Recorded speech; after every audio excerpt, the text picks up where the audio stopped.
Hello everyone, hope you're all fine.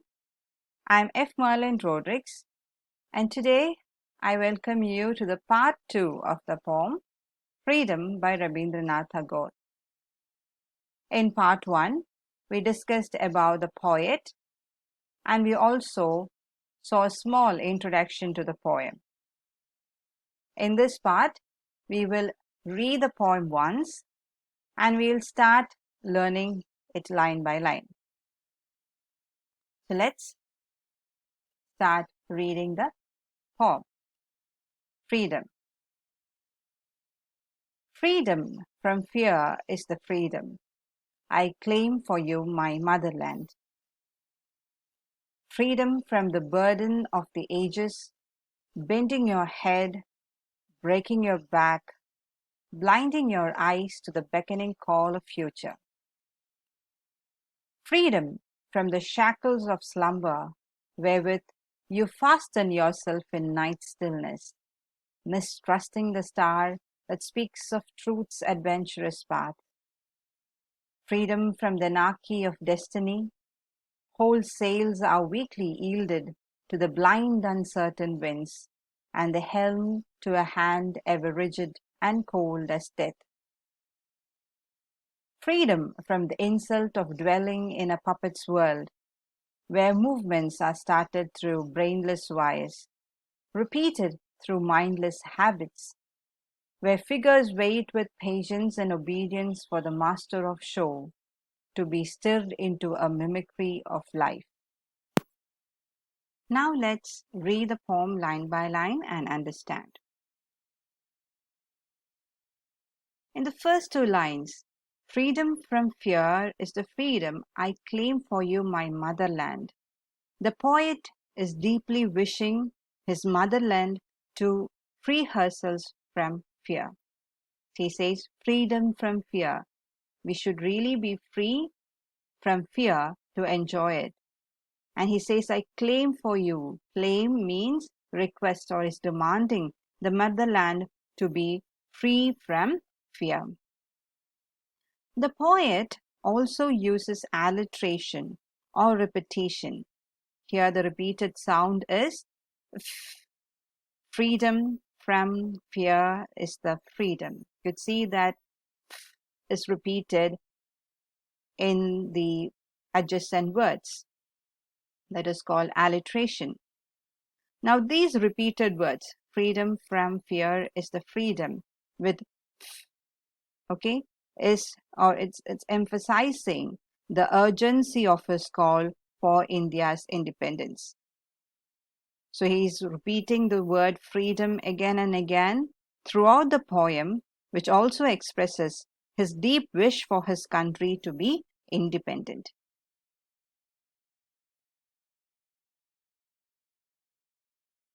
Now let's move to the next few lines. Freedom from the burden of ages, bending your head, breaking your back, blinding your eyes to the beckoning call of the future. In these lines, the poet imagines India as an aging mother who is bending her head, her back, and has blind her eyes under the burden of colonialism. The blind in her eyes indicates her refusal to see the future or imagine a bright future for herself. The poet here is asking the nation to free themselves from the burden of the ages. Burden, here the actual burden is the Britishers' colonialism, the British colonialism in India. So he's asking the Indian citizen to free themselves from the burden of the ages, the colonial power. And he's asking the citizens to stop bending their head and their back, and they are not able to see the bright future that they have ahead of them. They have kept their eyes closed. So he's asking them to open their eyes, to see, to hear the call of the future, which shows the bright, beautiful, independent country. So he's asking in these lines to free themselves from the burden of ages. Okay. Here also we could see the alliteration, that is repetition of the sound, consonant sound b in these lines. See, freedom from the burden of the ages, bending your head. And in the next line, breaking your back, b sound is repeated. Breaking your back, blinding your eyes to the beckoning call of the future. Now let's move to the next few lines of the poem. Freedom from the shackles of slumber, wherewith you fasten yourself in night's stillness, mistrusting the star that speaks of the truth's adventurous paths. In these lines, he is asking to free from the shackles of slumber. Shackles, the word means chain. He is asking the countrymen to free themselves from the slumber wherewith you fasten yourself in night stillness. The citizens are chained in the night stillness. The night stillness means the passive existence under this colonial rule. To accept this colonial situation and to be under them like a slave, that situation is he's calling as night stillness. The people are just sleeping. Slumber is sleeping. People are just sleeping as though they are sleeping. They're sleeping under this colonial rule without waking up. So he's asking them to break the shackle, break the chain, and to wake up from that colonial power, to free themselves from the slavery. Mistrusting the star that speaks of truth's adventurous paths.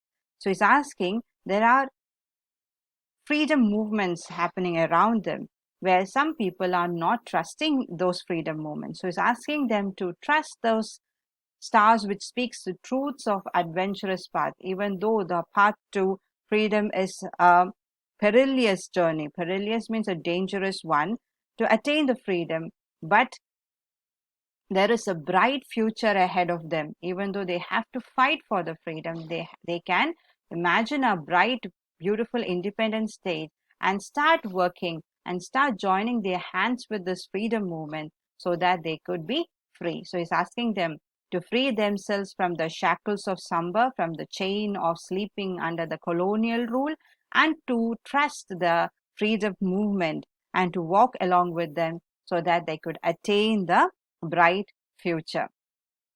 So children, let's read those lines that we learned right now.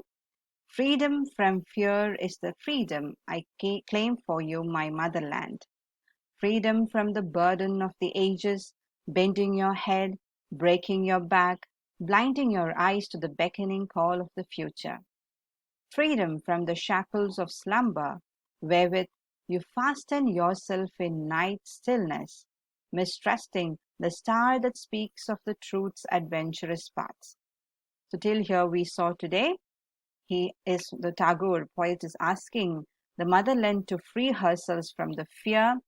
He's asking her to stop bending her head and back with the burden of ages, and he's asking the motherland to open her eyes. Okay, she has kept her eyes closed, that she cannot see the beautiful future, the independent India. So he's asking her to free herself from those bondage. He's also asking her to wake up from the slumber, not to be under the colonial rule anymore, and to join the freedom movement so that the entire nation could enjoy the freedom. So till here we saw today. In the next part, we will continue the rest of the lines. So thank you, children.